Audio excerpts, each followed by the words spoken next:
प्रत्येक कामाची स्वतःची विशिष्ट आव्हाने असतात, परंतु काही पोझिशन्स शारीरिक आणि मानसिकदृष्ट्या आवश्यक असलेल्या सीमांना ढकलतात. अत्यंत परिस्थितीपासून ते उच्च तणावाच्या वातावरणापर्यंत जगातील सर्वात कठीण नोकऱ्यांसाठी केवळ कौशल्य आणि समर्पण आवश्यक नाही, तर लवचिकता आणि धैर्याची उल्लेखनीय पातळी देखील आवश्यक आहे.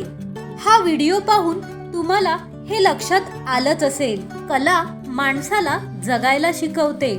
आपण या व्हिडिओमध्ये पाहत असलेली ही कष्टकरी आणि मेहनती मुलगी कलेच्या आधारावरच आपल्या पोटापाण्याचा उदरनिर्वाह करत आहे.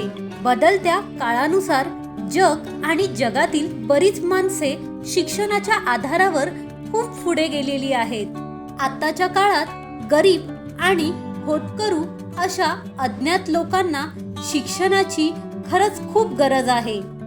जेव्हा आपण स्वतःला कठोर परिश्रमांकडे झोकून देतो, तेव्हा आपण जीवनाचे महत्त्वाचे धडे शिकतो. बऱ्याच लोकांना कठोर परिश्रम करण्याची इच्छा असते, परंतु त्यांना पुढे जाण्यासाठी स्पार्क आणि प्रवृत्त राहण्याची साधने नसतात.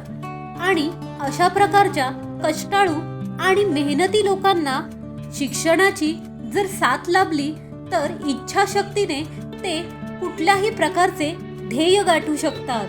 शिक्षण हे चारित्र्य विकसित करण्यास, स्वतःला प्रेरित करण्यास, अडचणींवर मात करण्यास आणि त्यांचे ध्येय गाठण्यास नक्की मदत करते. या मेहनती मुलीला आणि तिच्या कष्टाला खरंच सलाम, कारण तिला जे जमते ते आपल्याला जमेलच असे नाही, आणि कदाचित आपल्याला जे जमते ते तिला जमेल असे नाही, कारण प्रत्येक व्यक्तीमध्ये एक वेगळा आणि सुंदर असा गुण असतो.